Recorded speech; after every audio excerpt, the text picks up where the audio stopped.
Musculoskeletal injuries are a common reason for EMS to be called. There are two goals when applying a splint. First, to immobilize the broken bone ends, and second, to immobilize the joint above and below the fracture site. In this video, we will be reviewing some splinting techniques. The sling and swath are a package deal. You can't have one without the other. When tying a swath, you always tie it so the knot is on the uninjured side.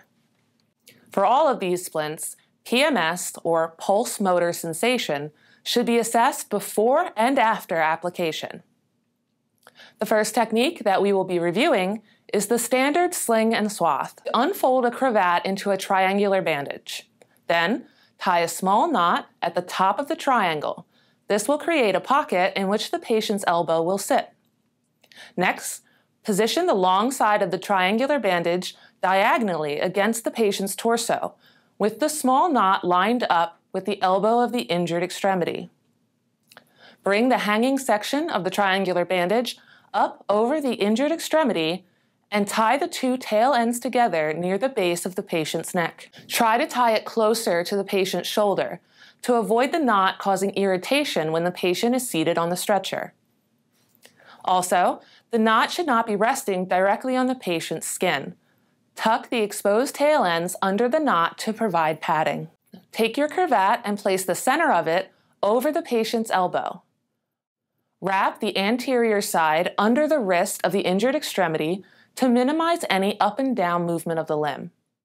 Finally, tie the swath against the patient's torso on the uninjured side. The modified sling and swath. The modified sling and swath is ideal for patients who have sustained a clavicle fracture because the weight of the injured extremity is diverted entirely away from the injured side.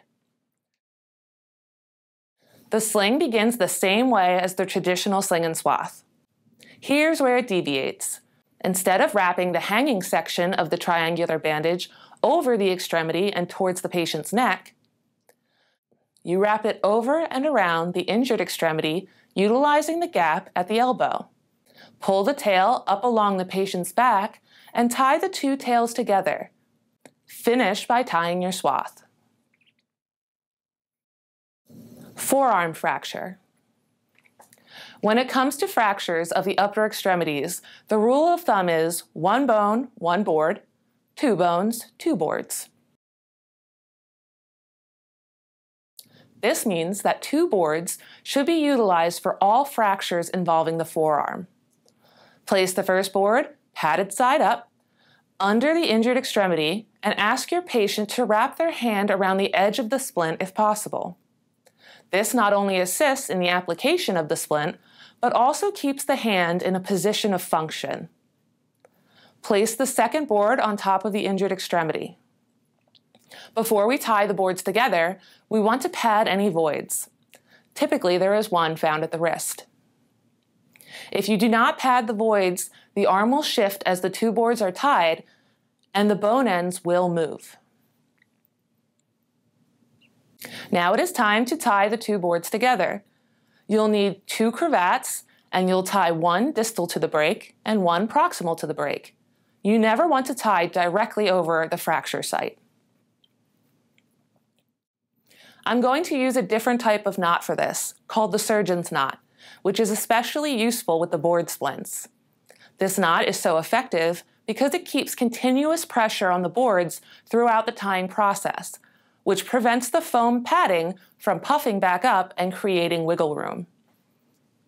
After tying the boards together, finish the splint by applying a sling and swath. A slightly angulated knee. When a joint is injured, sometimes the extremity gets stuck in a certain position. Never attempt to realign a stuck joint. These injuries are extremely painful, and you are likely to do more harm than good. Usually the limb will get stuck in one of 3 positions: straight, slightly angulated, or sharply angulated. Limbs that are stuck in a straight position are easy to secure with the board splints. The last 2 splints in this video will show you how to handle the other 2 possibilities. First, the slightly angulated.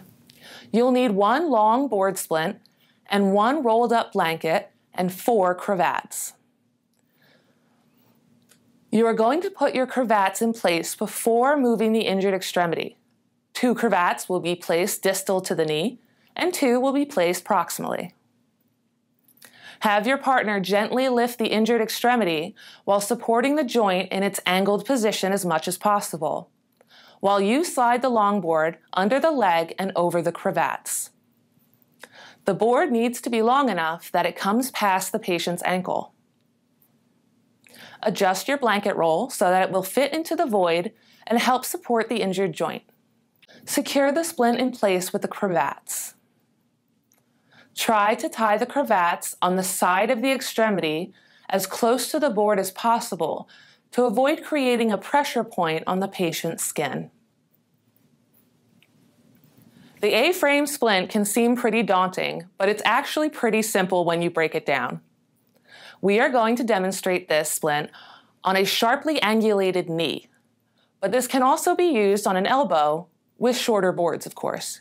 Start by threading a cravat under the patient's knee and placing both untied ends on top of the knee. Place a medium-sized board splint horizontally on each side of the injured extremity, a few inches below the bend in the knee. When positioned correctly, the boards and the extremity should resemble the letter A. If your patient is able to, ask them to participate in their care by holding the splints in place. Next, grab both tail ends of the cravat you placed earlier. Take the tail end opposite to you and wrap it around the far board and under both boards. This first knot is only tying the 2 boards together, sandwiching the joint between them.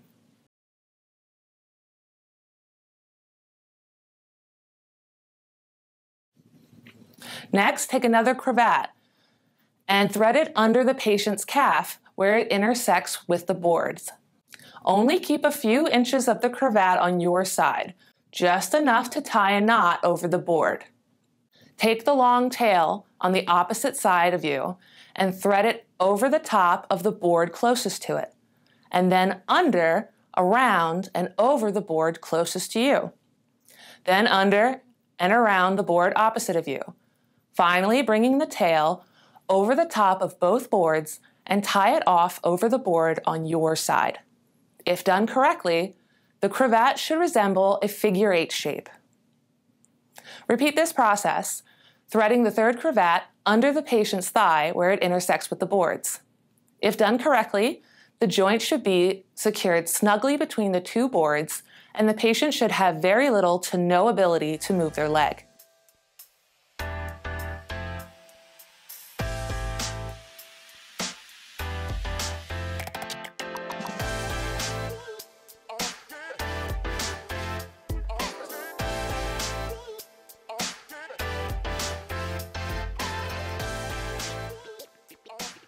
And there you have it, the dreaded A-frame splint. The most common mistake made during the application of this splint is failing to thread the end of the cravats under both the boards and the patient's leg. You have to incorporate the patient's leg into the splint, or else it will offer no support. Here's an example of what that situation looks like.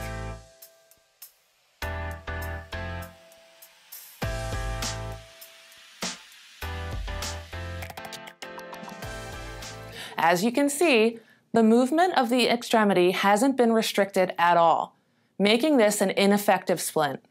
Splinting isn't always an exact science. Sometimes it requires adaptability and creative thinking.